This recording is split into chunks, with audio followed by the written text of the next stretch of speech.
Hey everyone, subscribe the channel, hit the notification bell, then you will notified every time when I am on YouTube. Hello everyone, welcome to YouTube channel.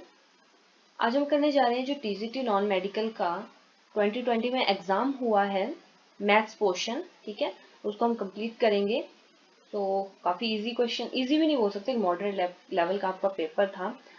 अगर आपको पूरा paper देखना है तो जब हमने इसकी जो आपको आंसर की थी, जब उस टाइम पेपर हुआ था वहाँ पे की थी, वहाँ पे आपके पास सभी क्वेश्चन है। यहाँ पे जस्ट मैं क्वेश्चन लिखूंगी और आपको सॉल्यूशन करके बताऊंगी आप इसको कैसे कर सकते थे, ठीक है। तो फर्स्ट क्वेश्चन हम लेते हैं कि आपके पास था, क्वेश्चन क्या था, if the mode of a data, कोई डाटा है उसका मोड है 18, ठीक है, और जो आपका मीन है वो है 24, ठीक है। आपको निकालना है मीडियन। तो यहाँ पे अगर आपको एक फॉर्मूला होता है मोड निकालने का, ये फॉर्मूला आपको याद रखना पड़ेगा क्योंकि काफी क्वेश्चन, काफी जो एग्जाम्स हुए हैं आपके टीजीटी के, वहां पे ये वाला यूज हुआ है। काफी इस टाइप के क्वेश्चन आने का ज्यादा चांसेस रहते हैं, ठीक है। तो ये आपका होता है mode is equal to 3 median minus 2 mean, ठीक है। अगर आपको ये फॉर्मूला याद होगा और इनमें से किसी दो की वैल्यू दी होगी तो आप थर्ड की निकाल सकते हैं। मॉड आपका 18 हो गया, मीडियन आपको निकालना है, इसको मैं एम से रिप्रेजेंट कर रही हूँ। 2 इंटू मीन हमारा हो गया 24, ठीक है। 18 is equal to 3m minus 48, और जब आप इसको इस साइड लेके आओगे तो यहाँ पे मिल जाएगा 66, 3m, और आपको सिंपल मीडियन की वैल्यू चाहिए तो m की वैल्यू आ जाएगी 66 divide by 3 which is equal to 22। तो आपका ये ऑप्शन नंबर था सी, ठीक है। तो इसका ऑप्शन नंबर सी करेक्ट होना था और आपका आंसर आना था 22। क्लियर। तो नेक्स्ट क्वेश्चन है आपका, यहाँ पे आपके पास ए की वैल्यू दी हुई है अल्फा 2 अल्फा, एक आपके पास मैट्रिक्स दी हुई है जहाँ पे आपका डिटर्मिनेंट है, ये डिटर्मिनेंट है, ठीक है। कंफ्यूज नहीं होना है कि आपका ये जो आपका मॉड है वो नहीं है, ये आपका डिटर्मिनेंट है, वो आपका 125 दिया हुआ है लेकिन उसका क्यूब दिया हुआ है, ठीक है। अब हम यहाँ से अगर ए की वैल्यू निकाल रहे हैं, सिर्फ ए की, तो हम इसको यहाँ कैसे लिख सकते हैं, देखो इसको हम लिख सकते हैं 5 क्यूब, ठीक है। तो क्यूब से आपका क्यूब कट हो गया, आपके पास ए क्या, जो यहाँ पे डिटर्मिनेंट आ गया हमारे पास आ गया 5, ठीक है। तो अल्फा की वैल्यू आपने फाइंड आउट करनी। तो अल्फा की वैल्यू कैसे फाइंड आउट कर सकते हैं, अगर आपको मैट्रिक्स के बारे में पता है तो जब हम डिटर्मिनेंट निकालते हैं तो हम कैसे निकालते हैं, क्रॉस प्रोडक्ट करते हैं, ठीक है। तो alpha into alpha is alpha square, minus बीच में साइन आता है माइनस का, -4, ठीक है। तो इसकी वैल्यू ये आ रही है, इसकी वैल्यू यहाँ से 5 आ रही है। तो अगर हम इन दोनों को कंपेयर करें, कंपेयरिंग 1 एंड 2, हमारे पास आ जाएगा alpha square -4 is equal to 5। जब इनकी लेफ्ट हैंड साइड इक्वल है तो इनकी राइट हैंड साइड भी इक्वल होनी चाहिए, ठीक है। काफी इजी कॉन्सेप्ट है। अल्फा स्क्वायर इसको इस साइड ले जाएंगे 9 हमारे पास आ जाएगा, और अल्फा की वैल्यू कितनी आ जाएगी हमारे पास, इसका अंडर रूट जब हम करेंगे तो हमारे पास आ जाएगा +-3।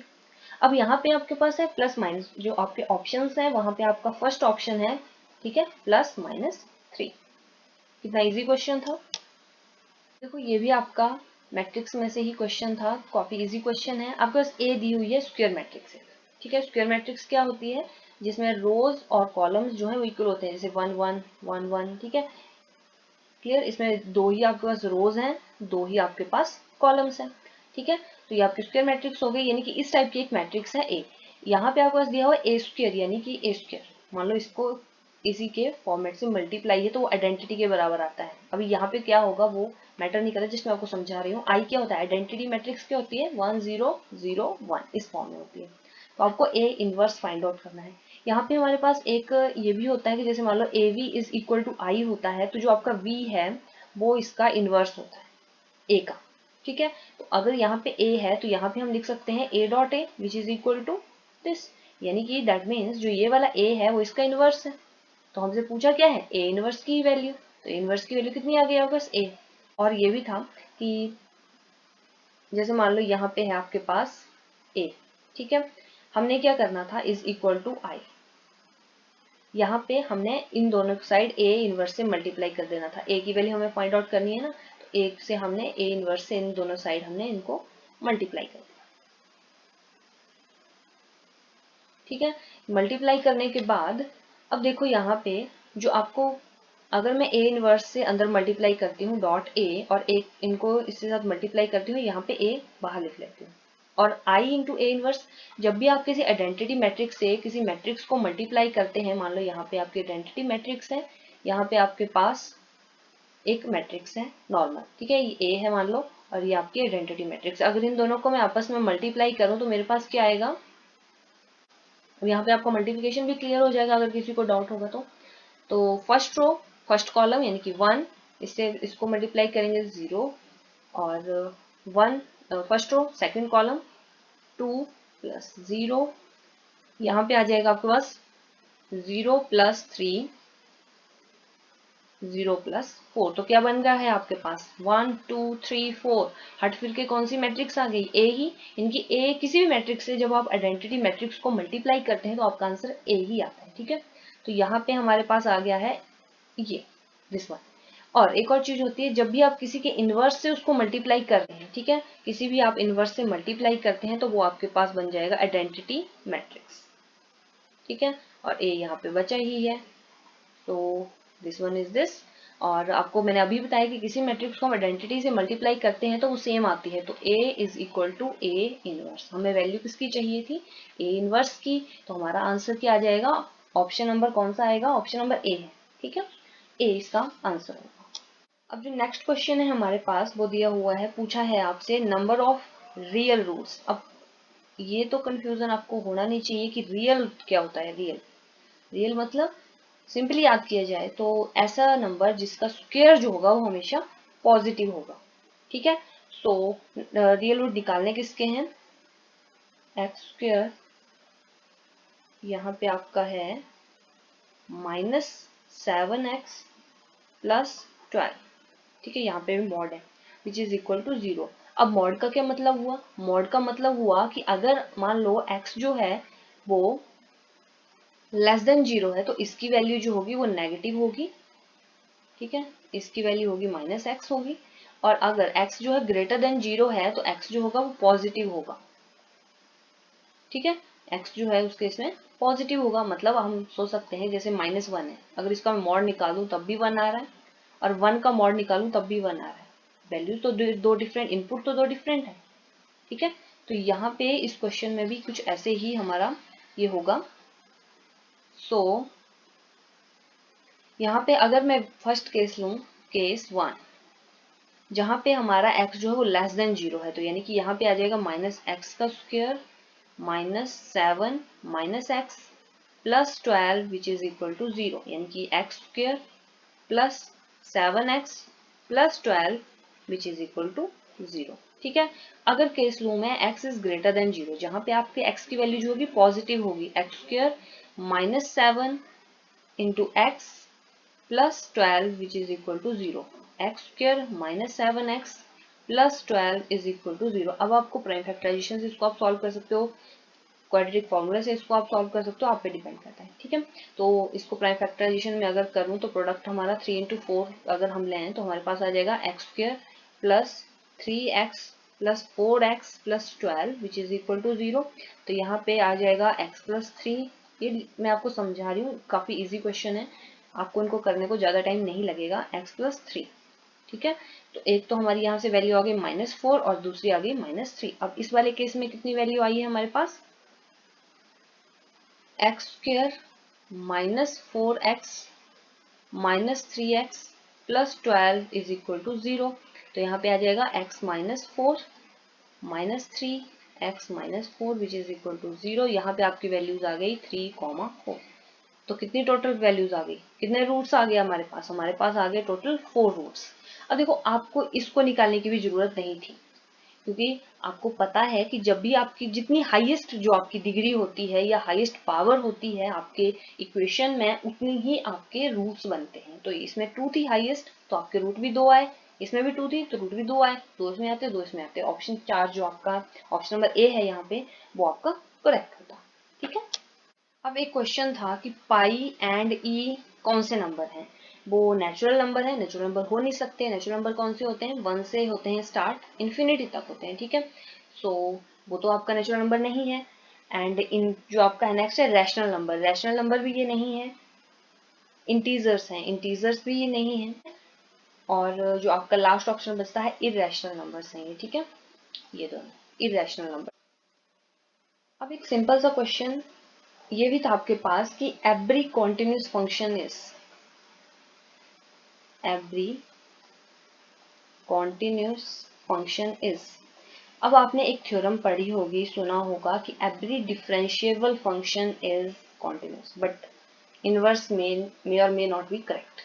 ठीक है, तो अगर यहाँ पे हमारे पास पूछा होता, ऑप्शन क्या क्या है हमारे पास, नॉट डिफरेंशिएबल, ठीक है, दूसरा है डिफरेंशिएबल, थर्ड है इंक्रीजिंग, डिक्रीजिंग।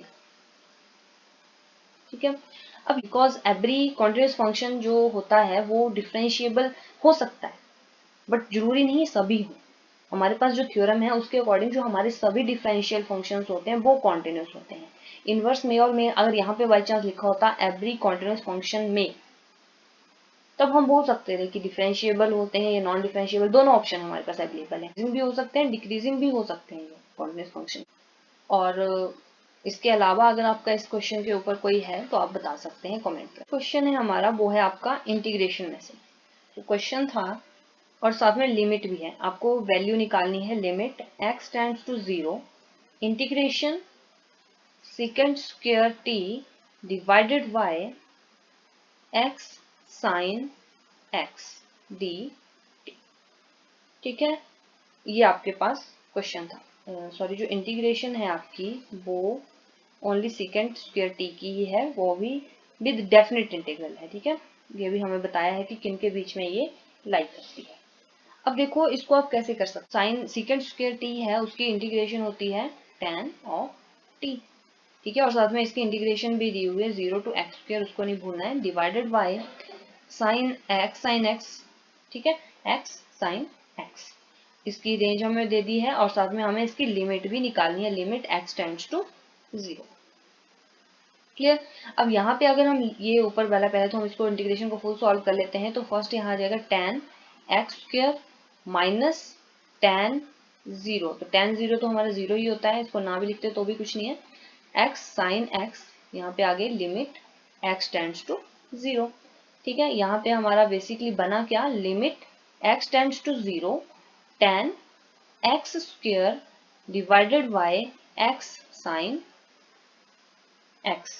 ठीक है, अब अगर हम इसको कैसे, अगर आपको देखो बेसिक सा फॉर्मूला होता है कि अगर हमारे पास यहाँ हो tan x divided by x, ठीक है, और यहाँ पे हो हमारे मतलब इस फॉर्म में हो sin x over x, tan x over x, ठीक है, इस फॉर्म में हो, तो यहाँ पे हमारे पास बेसिकली है x स्क्वायर।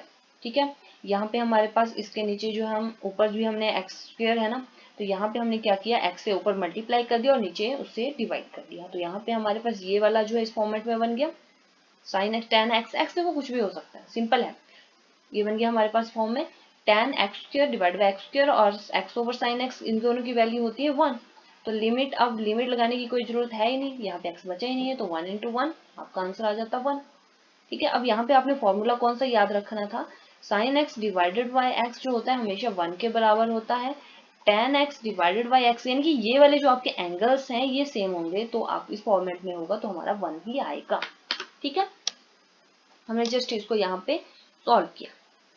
अब आपके पास सिंपल एक क्वेश्चन था कि हमारे पास दिया था x जो है वो ग्रेटर देन 0 है, एक्स वाई जो है वो 1 है, आपको निकालना है minimum value of x plus y. देखो अगर इसको आपको बाय क्वेश्चन रूल करना है तो आप रूल के साथ कर सकते हो, लेकिन अगर हम इसको नॉर्मली ऐसे कॉमन सेंस लगा के सोचें कि यहाँ पे जो वैल्यू है, अगर आप यहाँ पे वैल्यू मिनिमम यहाँ पे है कि x जो है वो ग्रेटर देन 0 होना चाहिए, यानी कि यहाँ पे ऑब्वियसली 1 है, तो 1 यहाँ कब आएगा, जब मैं यहाँ से 1 में मल्टीप्लाई करूंगी, तो x और y की वैल्यू कितनी आ गई 1, 1 प्लस 1 आपके पास 2 आ गया, इससे मिनिमम आप इसकी वैल्यू ले ही नहीं सकते हो, ले सकते हो इससे मिनिमम आप इसकी वैल्यू नहीं ले सकते हो। ठीक है, सिंपल सी बात, मैंने कॉमन सेंस ऐसे ही नॉर्मली अगर आप सोचो इन सिर्फ इन क्वांटिटीज को ही देखो, x जो ग्रेटर देन 0 है तो ऑब्वियसली x की वैल्यू हम मिनिमम लेके चलते हैं कि मिनिमम x ग्रेटर देन 0, यानी कि मिनिमम उसके बाद कौन सी वैल्यू आती है 1 आती है, तो 1 ले ली मैंने, तो हमें इस कंडीशन को भी तो डिफाइन करना है, सेटिस्फाई करना है, तो x इंटू अब 1 को हम किस चीज से मल्टीप्लाई करेंगे, हम इसको 1 से ही मल्टीप्लाई करेंगे तो ऑब्वियसली वो 1 ही आएगा, यानी कि y की वैल्यू भी मिनिमम y 1 ही आएगा, और मिनिमम हम इसका क्या निकालेंगे, जब दोनों की वैल्यू हम यहाँ मिनिमम ही रख रहे हैं तो ऑब्वियसली 2 ही होना चाहिए मिनिमम वैल्यू। ऑप्शन थे 0 1 2 3। अब 0 अगर हम इसकी मिनिमम वैल्यू हम ले ही नहीं सकते, क्यों, क्योंकि यहाँ पे कुछ ना कुछ ऐड होगा। 0 अगर x की वैल्यू हम 0 रखें, ठीक है, और y की वैल्यू भी 0 रखें, वो पॉसिबल ही नहीं, क्योंकि ये वाली कंडीशन वैलिड प्रूव नहीं होगी। रही बात 1 की, इसकी वैल्यू 1 कभी नहीं आएगी। अगर मान लो इन दोनों में से मैं किसी को भी 1 रख लूँ, मान लो x की वैल्यू में 1 रख लेती हूँ, ठीक है, तो यहाँ पे 1 बनाने के लिए हमें 1 + 0 चाहिए, यानी कि यहाँ पे हमें एक वैल्यू जो है 0 चाहिए, जो आएगी नहीं। अगर मैं यहाँ पे 0 रख लूँ तो ये 0 हो जाएगा सारा, तो ये भी वैलिड नहीं होगी, ठीक है। तो ऑप्शन आपका सी ही करेक्ट होगा, डी आपका जो है इनकरेक्ट होगा। 3 है, क्योंकि 3 जो है उससे पहले 2 हम इस कंडीशन पे सेटिस्फाई कर रहे हैं। देखो क्वेश्चन करने के 2 वेज होते हैं, या तो आप क्वेश्चन को सॉल्व कर लीजिए, या फिर उसके जो आपके पास ऑप्शंस दिए हैं उनको अपने क्वेश्चन में फिलअप करके देख लीजिए, ठीक है, इजी है। बाकी जो इसका रियल में कैसे होता है, हमें वो उसके लिए अगर हम देखें तो हमारे पास है कि x जो ग्रेटर देन 0 है, और x इंटू वाई जो है वो 1 है, और x + y की हमें मिनिमम वैल्यू चाहिए कि मिनिमम वैल्यू वो क्या देगा, ठीक है।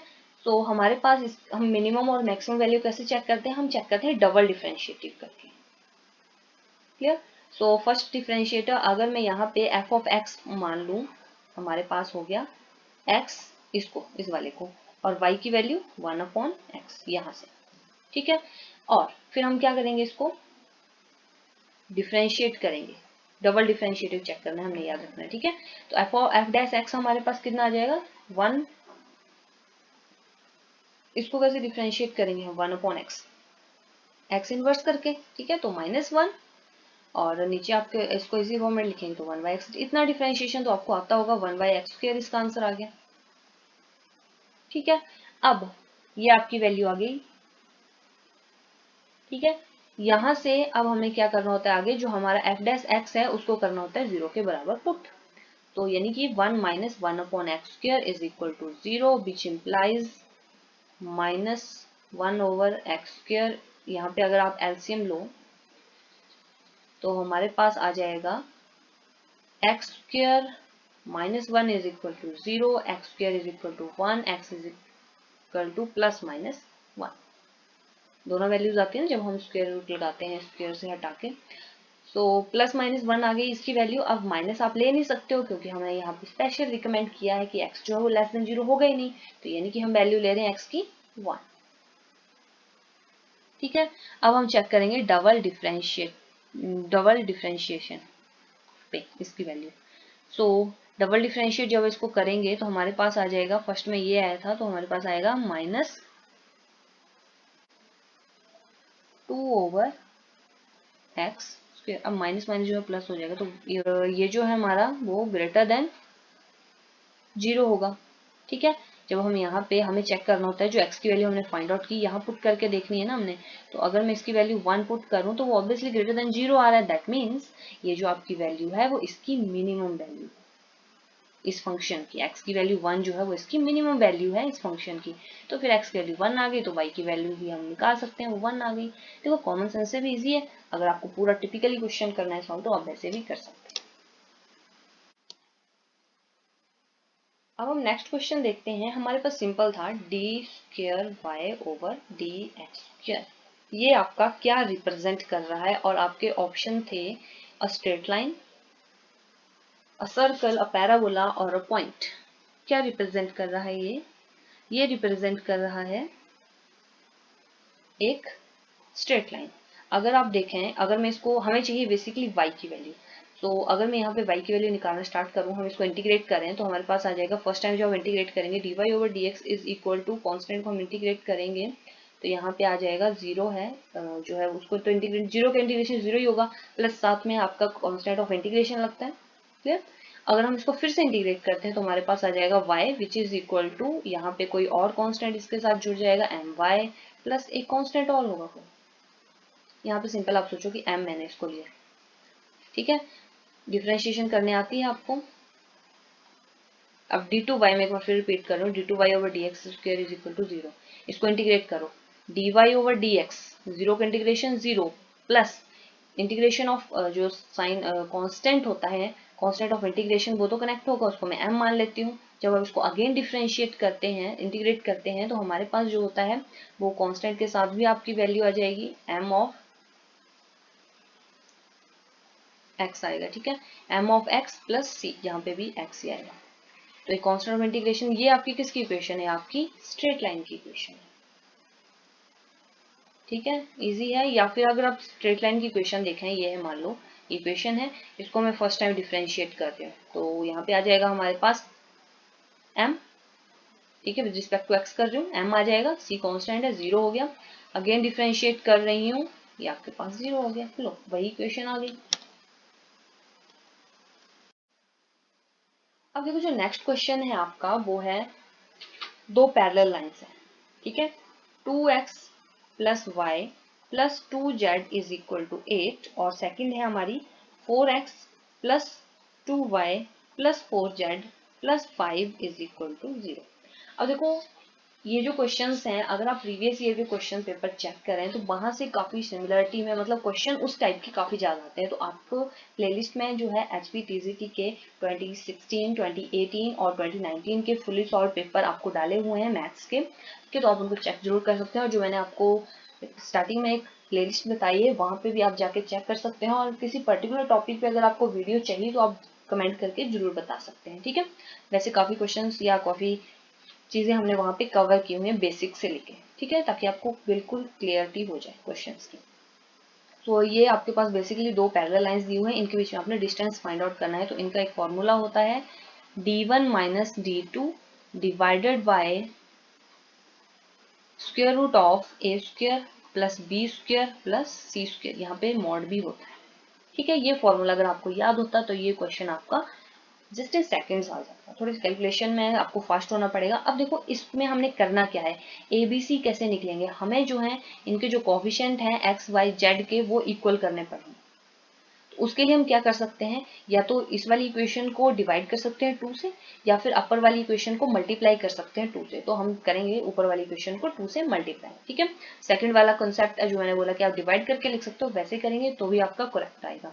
तो आप उसको चेक कर सकते हैं, 4x plus 2y plus 4z is equal to 16। यहाँ पे जो नीचे वाली इक्वेशन है उसको रीराइट करते हैं, 2y plus 4z is equal to -5। अब जस्ट हमने क्या करना है, d1 और d2 की वैल्यू पुट करनी है। तो ये आपका d1 बन गया, ये आपका d2 बन गया, ठीक है। So d is equal to 16, minus पहले से ही है तो हमारा प्लस हो जाएगा, डिवाइडेड बाय a स्क्वायर यानी कि 4, दोनों में देख लो कॉमन होने चाहिए, 4 का स्क्वायर यानी कि 16 प्लस b 2 का स्क्वायर 4 प्लस 4 का square again 16 square root, which implies 21 mod divided by 36 under root which is equal to 21 divided by 6 which is equal to 7/2, ठीक है। अब यहाँ पे d1 और d2 हम कैसे सिलेक्ट करेंगे, अगर मान लो मैं इसको d1 मान लूँ नीचे वाले को, तो हमारे पास क्या आता, -5 -16 विच इज -21, और मॉड लगा ही हुआ है तो मॉड के अंदर जो भी टर्म्स होती है वो पॉजिटिव ही देती है बाद में रिजल्ट। तो आप इसमें कंफ्यूज मत होना कि d1 कौन सा है और d2 कौन सा है, ठीक है, क्लियर हो गया। दूसरे वे में भी आप जरूर ट्राई करें। नेक्स्ट क्वेश्चन हम लेते हैं प्रोबेबिलिटी का।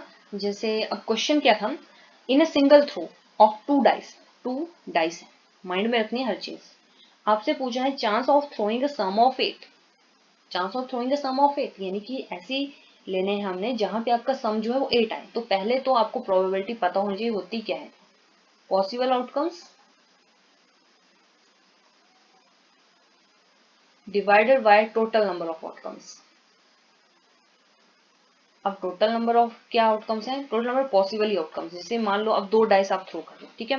फर्स्ट केस में आपके पास मान लो एक डाइस पे 1 आ गया, दूसरे पे भी 1 आ गया, पहले पे 1 रहा दूसरे पे 2 आ गया, पहले पे 1 रहा दूसरे पे 3 आ गया, एंड सो ऑन, पहले पे 1 रहा 6 आ गया।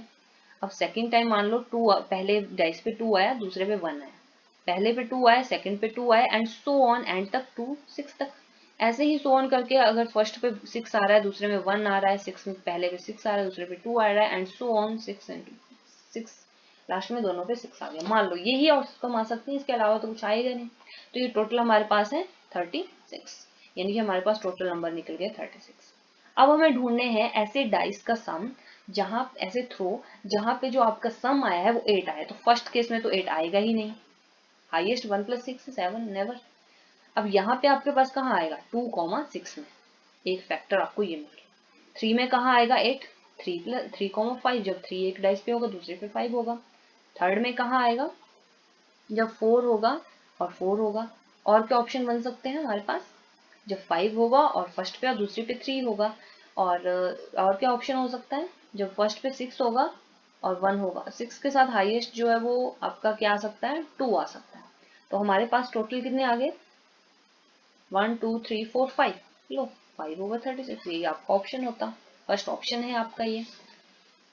तो होप आपको आज की वीडियो अच्छी लगी होगी। बाकी क्वेश्चंस हम नेक्स्ट वीडियो में लेके आएंगे, ये वीडियो थोड़ी लंबी हो जाएगी, ठीक है। तो अगर आपको वीडियो अच्छी लगी है तो लाइक जरूर करें, शेयर करें और अपने व्यूज जो है वो जरूर कमेंट करके बताएं। और इसके अलावा आपको किसी पर्टिकुलर टॉपिक पे वीडियो चाहिए तो जो आप कमेंट करके जरूर बता सकते हैं। Thank you.